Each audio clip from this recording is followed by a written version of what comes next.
The old one. They come to meeting order, please stand for the To the flag of the United States of America and to the republic for which it stands, one nation, under God, indivisible, with liberty and justice for all.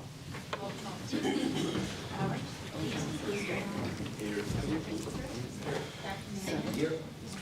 Here. Here. Here. I need a motion to adopt the agenda as presented. Dr. Marion, second. Mr. Helms, any discussion? All in favor say aye. Aye. Any opposed? Next, we have comments from the public. We do not have any this evening. So that moves on to our consent agenda. I need a motion to approve the consent agenda as presented. Mr. Pratt, second. Dr. Marion, any discussion? All right, all in favor say aye. Aye. Any opposed? All right, and that moves us to financial reports. All right, good afternoon, board. Good evening, sorry. Start with just recapping the December financials. That's when we get our property taxes. So our fund balance increased by over $50 million in 1 month just from those collections. That's what happens when monthly you normally get about 20 million in revenue, and all of a sudden you get 90 million in revenue. And then January will be a high month as well, and we always get property taxes after that, but at a certain point they're called delinquent, and we get about $4.5 million in delinquent taxes a year. So these 2 months is when we'll get most of them. And the other thing I want to highlight is, I think the next thing I'm going to talk about in just a few seconds is the budget revision. In the revision, I put some forward-looking numbers. I did that because that's how we plan that's the basis for our budget. I do want to point out that right now there's a very small deficit showing for next year. The reason for that is I just took our current revenue numbers based on what we think is going to happen from guidance, and I took our current year expenditures and increased them. Well, there's some expenditures, like this year we spent $3 million in curriculum. We normally don't spend that much, so the hope is that we spend maybe 1.5, and then that deficit goes down, except JB has been harping that computers are going to be a lot more expensive next year, so it's like all these savings I thought I was going to have, they just, thanks JB. But I do want to be up forward with that, but our goal is not to present you a budget that's decreasing. I just want to say if everything were to, expenses increase 2.5%, salaries are what we've already set, that's what would happen. So we've just got to find some areas to cut back a little bit to get to a break-even presentation. And then there's just, I think long-term, there's a few things that worry me, like basic formula revenues. I don't know if it's going to hit even the lower number that we budgeted by, the state is still providing guidance they are. It's just when I look at the timing of payments compared to prior years, it's happening at a slower rate. So that's always a fear. And then the other... Right. If they said when they're going to come out, I know they're redoing how they went over the formula. Have they given any dates on that? I believe it's almost a year from now would be the final impact. So the good news is what they approved last year, it was $7,100. We're budgeting right now at $6,900 per student. And I say $6,900 per student, we get effectively $3,600, because then they say, well, here's your roughly $7,000 a kid, but we're going to pull back some because you get so much in property taxes. But, effectively each additional kid we get $7,000 for, but if you took our total basic formula divided by our number of students, it's about $3,800. But no, for your question, we really don't know what's going to happen with that, but it should be about a year from now. So it's not too worried about next year's budget, but the following year is definitely what we're looking at. Yeah, I know the recommendation is due on the governor's desk by December, she said, and then it'll be approved, I guess, from there and implemented. So It'll be a little delayed. And just one of the another uncontrollable thing that worries me lately is our health insurance cost. Last year we were flat from the prior year. How rare is that? We just did a lot of adjustments. This year we're getting hit with some, they call them high-cost claimants, think rare cancers, early births. So they're hitting us pretty hard right now. But these things do happen in bunch. They're not regular month to month. You might go a few months without a high-cost claim, and then all of a sudden we get 4 or 5 all at once. And so right now that's on my mind, but I could come back in 2 months and say, hey, it's evened out. I want to tell the board, tell you when I'm worried about something before it happens, because I think if I tell you after it happens, it's too late. It's not fair to you as a board. So. But that's all I have on this month's financials. Any questions? I need a motion to approve the financial reports as presented. Mr. Helms, second. Mr. Christopher. Any discussion? All right, all in favor say aye. Aye. Any opposed? Thank you. New business. Yes, thank you, Ms. Powers. Good evening, members of the board. We just have 2 items under new business. As you know, our candidate filing window closed for the Board of Education election that will be taking place, and that election is going to take place on April 7th, 2026. We have 3 3-year candidate positions available. And the Board of Education candidates are as follows. I will tell you there's no action that's required. This is just notification and information sharing. But the candidates for the Board of Education are as follows: Arnie C. A.C. Dienoff, Mark Pratt, Tanya Roth, Erica Powers, and Catherine Cat Bird. And the candidates are listed as they will appear on the ballot. Good luck to the candidates, and thank you for signing up to serve. No action is required. Next item is that budget revision, as Brian alluded to a little bit in his financial reports. And so, you all know that you approve our budget in late June for the upcoming school year. And we always bring a revision back to you about halfway through, because the budget is the absolute best guess that we can make with the information that we have at the time. And then we get halfway through the year and we realize that some circumstances have changed, some of our conditions have changed, and some of our needs have changed. And so we bring a revision back to help us zero in on that a little bit more, to give us a better prediction of where we're going to end the year. So Brian's going to present that budget revision. Yeah. So the total operating revision is roughly $500,000, so it's not a big overall. There's a few individual offsetting that are large revisions for operations. The single biggest is taking the federal revenues down by almost $1.2 million from what we had budgeted last spring. It really comes down to 2 big things. Our Medicaid reimbursements, they're coming in, they're at a lower pace. I'm thinking $400,000 lower. So instead of assuming they're going to pick back up, I just said, hey, this is our current collection rate. This is what's going to happen for the rest of the year. So at $400,000. Another was IDEA. Our reimbursement was just lower. So those were the 2 biggest of the federal. The 1.2, they account for about 800, and then there's just like the title revenue being a little lower. During budget, we really did try to provide the guidance we had at the time. We did cut back the title pretty heavily, but there's about another 100,000 that had to be cut too. On the flip side, I know I just told you I was worried about basic formula in total, but we do have an increase to this year's budget because we have an increased enrollment number.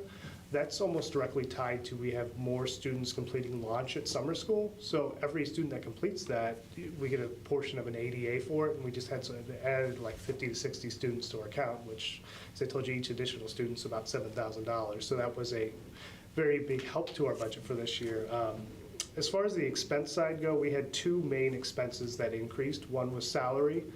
Most of that is a result of the payouts when someone leaves. We're just paying them out at a higher pace than we had in the past. Like, I just took our prior year number and increased it about 4%. I should have increased it a lot more. Going forward, we're going to start with that higher number.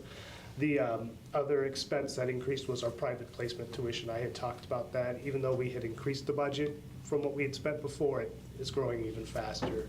And then we had a small offset with our workers' comp. We got a refund check of about $300,000, so that improved it. So really, most of our changes are related to revenues. The expenses were fortunate to be trending to how we think. And then the other 2 funds we had with the capital projects fund, the payoff of the computer leases we discussed earlier in the year. This was to officially amend the budget for that. But those are the changes we're making. I said big scope, they're not a lot of changes. $500,000 over a $300 million budget isn't much, but we want to point out what's going on and look at how that's going to trend towards the future. Is there any questions on these revisions? I need a motion to approve the 2025-26 budget revisions as presented. Mr. Helms, second. Dr. Marion, any discussion? All in favor say aye. Aye. Any opposed? All right.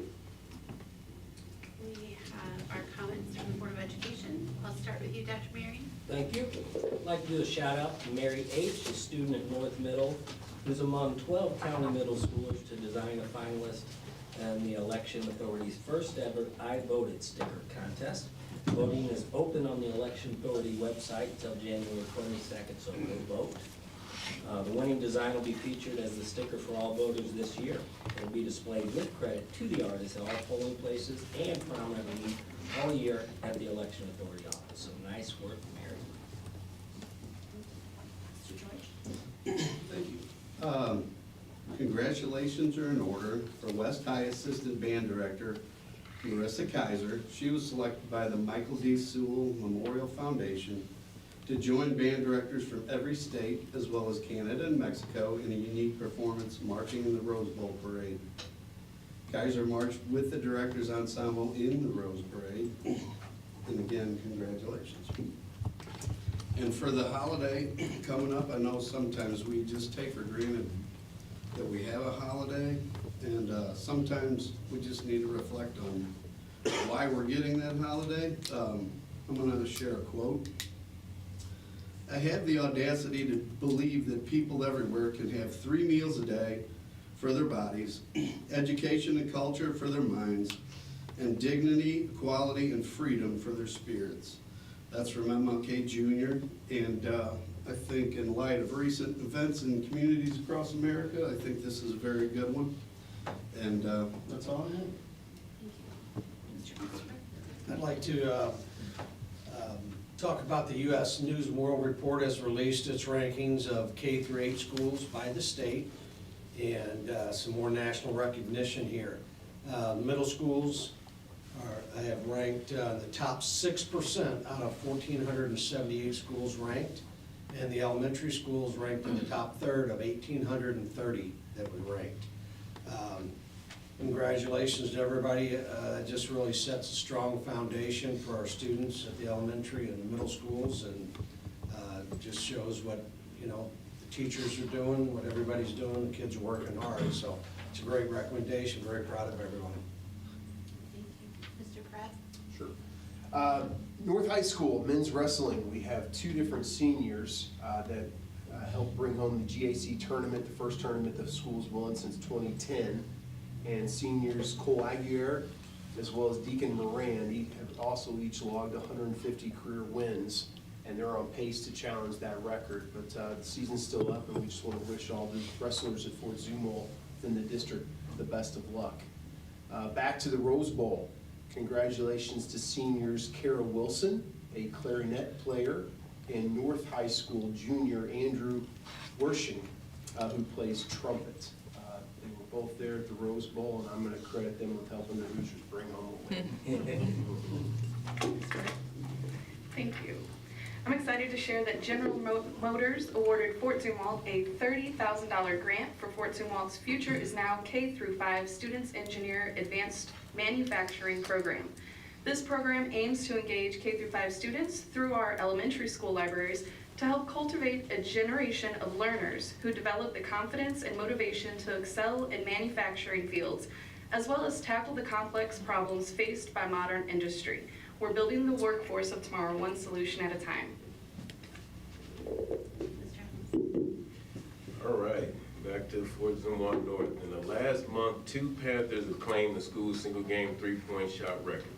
Britt McGee hit 9 for the boys' team in the game against North Point, and Bridget Mahoney hit 7 in a girls' game against Festus. Congratulations to you both.